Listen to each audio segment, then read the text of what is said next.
Glory to you, Lord.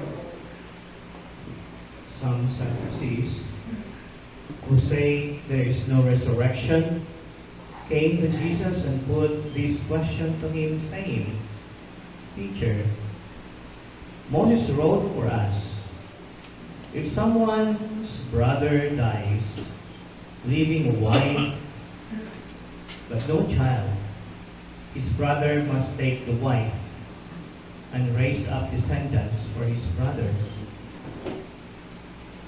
Now there were 7 brothers. The first married a woman and died, leaving no descendants. So the second brother married her and died, leaving no descendants. The third likewise. And the 7th left no descendants. Last of all, the woman also died. At the resurrection, when they rise, whose wife will she be? For all the 7 had been married to her. And Jesus said to them, Are you not misled? Because you do not know the Scriptures or the power of God? When they rise from the dead, they neither marry nor are given in marriage. But they are like angels in heaven. As for the dead being raised, have you not read in the book of Moses, in the passage about the bush, how God told him, I am the God of Abraham, the God of Isaac, and the God of Jacob. He is not the God of the dead, but of the living. You are greatly misled. Brothers and sisters, the gospel of the Lord. Praise to you, Lord Jesus. Sisters, the gospel today speaks of a kind of a tradition. No, para tradition siya sa panahon ng mga Jews, di ba? Baga sa mga Muslim, they can marry so many wives, no? At ito yung mga problema lang kung minsan, yung katanungan nila ay sino ba yung totoo? No? Yung problema na nga natin yung dito habang tayo sa atin, di ba? Problemado na natin pag nag-iwa, no? It's good to talk about it here in Marriage Encounter because it's one of the challenge sa inyong mga mag-asawa, di ba? This kind of problem comes. Ay, ito yung mga pinagbibisihan din namin. Kuminsan yung mga ibang tingnan natin, no? The question of the Sadducees, yung katanungan nila, hindi na talaga ugma sa panahon din namin ngayon. Kumbaga, of course, it was recorded in the gospel. It was recorded because it is something that happens. But the question of confusion, kung minsan sa buhay, kung noon ay confusion na siya, much more sa panahon natin ngayon. Diba? Nagkakaroon tayo ng mga confusion dyan. Gulo-gulo tayo. Hindi nagkakaayos ang lahat. And the thing is that it is not a matter of sino ba siya talaga, kanino ba siya talaga maging tapat. At siguro naman, hindi naman sa ulo yung mga tao, no, na sa kanya ay talinghaga lang naman yun, hindi naman yun totoo nangyari, no, kung sakali lang.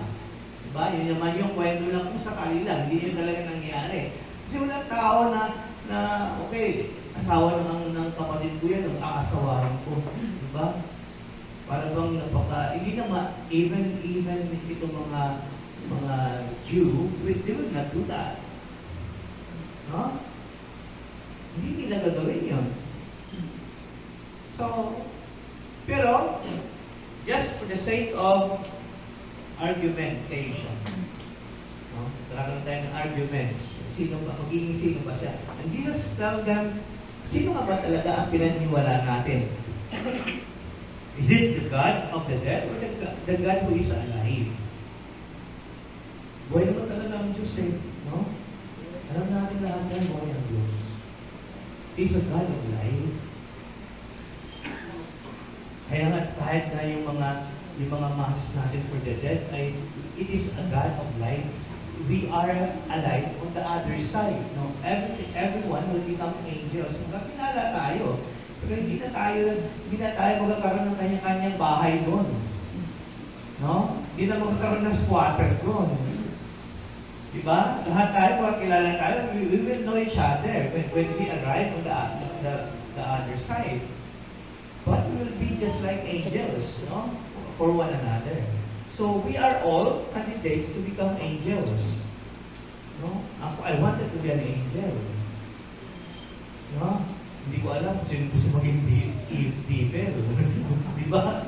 So lahat tayo naman gusto maging angels. And we are all called to be angels. And sabi nga ni Jesus sa gospel natin ngayon, our God is the God of Abraham, of Jacob, of Isaac. No? He is the God of all. He's the same God. No? Pareho lang siya, pareho na Diyos. Siya yung sa mga buhay. Kahit nang masabi natin, namatay na si Moses, namatay na si Abraham, namatay na si Isaac, o si Jacob, lahat yung mga tao sa unang panahon, para sa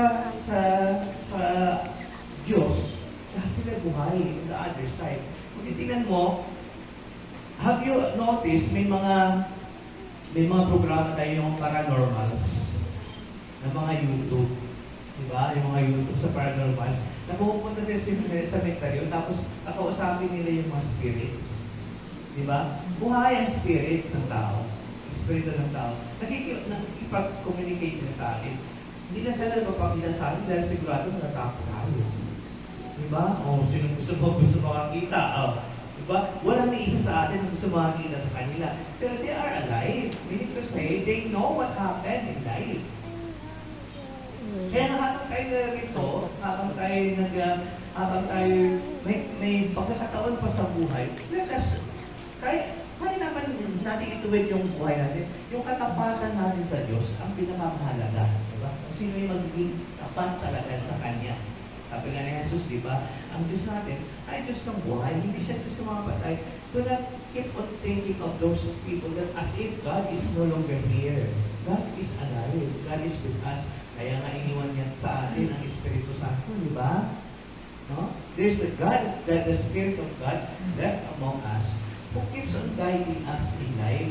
Di ba? Kaya nga may mga maraming bagay, minsan nagugulat ka, bakit parang ang bulog doon ng isipan ko? Then you start asking the Lord, guide me. Kinagabayan tayo ng Diyos. Bibigyan tayo ng enlightenment sa buhay. Diba? Nabibigyan din tayo ng gabay. Kahit kagulo-gulo na yung lahat sa paligid natin, sa buhay natin, binibigyan na tayo ng daan. Ganyan siya kadakila, ganyan kaganda ang presensya ng Panginoon sa buhay ng bawat isa sa atin. Hindi niya rin pinababayaan. Tayo yung pinababayaan natin siya. Pero tayo hindi niya tayo pinababayaan. Ginagabayan niya tayo. Iniiwanan na natin siya minsan. At lalo sa mga panahon na magulo ang isipan natin, at hindi natin alam, at nagkagulo-gulo na rin, nagkaritse-retse na rin yung buhay natin, di ba? Hindi niya rin tayo pinababayaan. Nandiyan pa rin siya. God is trying to make straight our path. God is trying to find a way to guide us along the way. Lalo sa inyong mga mag-asawa. No? Yan yung lagi na namin pinagdadasal eh. Na sana magiging matatag kayo sa buhay. No? Ang katatagan natin sa buhay. Diba? At ang katapatan natin sa ating pananampalataya sa Kanya, iwala sa Kanya. Dahil hindi niya tayo iniiwanan. Kahit na kung minsan ay naguguluhan tayo, hindi niya tayo iniiwanan. Yung tiwala natin sa Kanya sa mga panahon na mukhang madilim ang paligid natin, ang dinadaanan. Tatanglawan niya yung daan. Ganyan katagilan. So, ito yung sinasabi ng Panginoon Jesus, God is a God of life. He is not a God of death. Minsan, gusto natin siyang salumatin, gusto natin magiging pilosopo sa Kanya, no? Kaya tulad ng ginawa ng mga Saduceo ay ay binigyan nila ng katanungan siya na kung akala nila hindi alam ng Diyos kung paano niya isusulba rin itong mga problema na ganyan. Although talinghaga lang yun, no? Hindi naman totoong nangyari, kung sakali lang, yung sinasabi nila, pero sinasabi na Diyos, ito ay kumingan yung mga pagdududahan yung doubt natin. We are clouded with doubts sometimes in life. It's difficult to move on. Lalo pag nandun yung puno ng mga doubts yung buhay mo. It's difficult to move on. Sometimes, when there are doubts, you only have to buko ka nga muna, tumahimik ka nga muna, tumigil ka nga muna, no? Ask God for enlightenment. And God will lead you the way. Surely. Diba? Tumahimik ka muna. Sit down for a while. Ask Him. No? Don't let the doubt control you. The moment na yung mga doubts na i-control ka, yun nga minsan, ipapanik ka na sa buhay mo, right? Hindi maganda yung lagi ka napapanik. No? Wala kang direction, wala kang focus. Diba? Minsan, napapanik tayo din na-stress tayo. No? Kasi nga, stress ka, lagi ka na lang kabalo sa buhay mo. No? Diba? Nakabahan ka na lang lagi. Ano bang mangyayari na to? Lahat na lang ay naalala mo. No? Para bang ikaw na lang, sige, ikaw na lang sa lahat ng tao ang may mga pag-aalala na hindi masubad-subad. No? Hindi matapos-tapos. Diba? Minsan ganito tayo, ayaw natin sa giwan. Sabi mo nga muna, Lord, lead me the way. Diba? Lead me the way. And God will surely be there. Alam ng Diyos, hindi niya tayo pinabayaan. O minsan lang, tayo yung naguguluhan. Minsan, when moments like that happens, perhaps it's a time to check, ano pa ba yung tiwala ko sa Kanya? Diba? Gaano ba sa... Doon mo ma-check, doon ka susubukan yung tatag ng tiwala mo sa Diyos. At pananampalataya mo sa Kanya. God will always be the way, my friend. He will never abandon each one of us. Even the least ones, He will never abandon. No? Lagi niyang binibigyan tayo ng daan. At yun yung buhay ko minsan, nagkagulo-gulo tayo, nagkaletsa-letsa tayo, lately lang, ang daming mga problema na nangarap na mga nakonsulta sa akin, ano? Yung mga father, yung mga asawa ko, mga ito, kami sa iniisip ko naman, sabi ko, ang problema na yung buhay ko minsan, ibang mga yung mga pagdududa nila sa isa't isa kung minsan, na wala namang katuturan, na hindi naman pala totoo, kung minsan, ay naging daan na hindi nila pagkaintindihan, ay nagkasira-sira na yung kanilang relasyon. Minsan, isip ko yung sabi ko, di ba akong di ba akong ethnic priest kung minsan? Iisip ko yan. Kung minsan, di ba? Kasi ginagabayan mo sila, tapos ang lupa sa atin, ito yun, magkakaroon ng problema, hindi naghihiwalay na.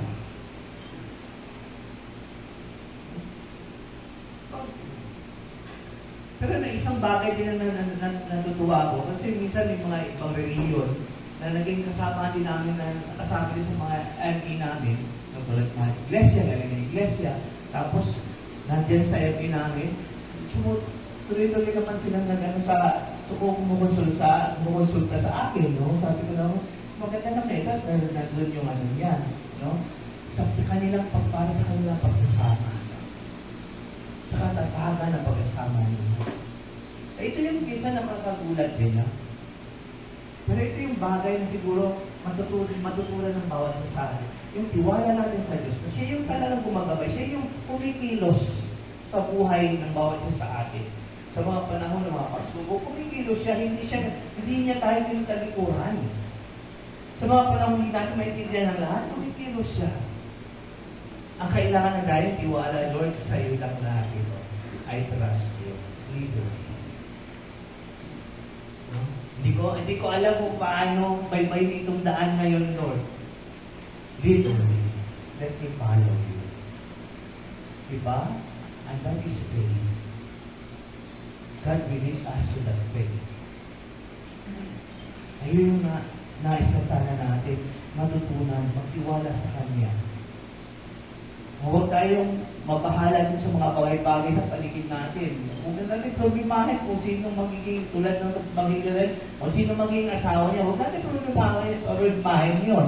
Paano problemahin mo pa yun? Dahil mo na problema, pinaproblema mo yung problema ng iba.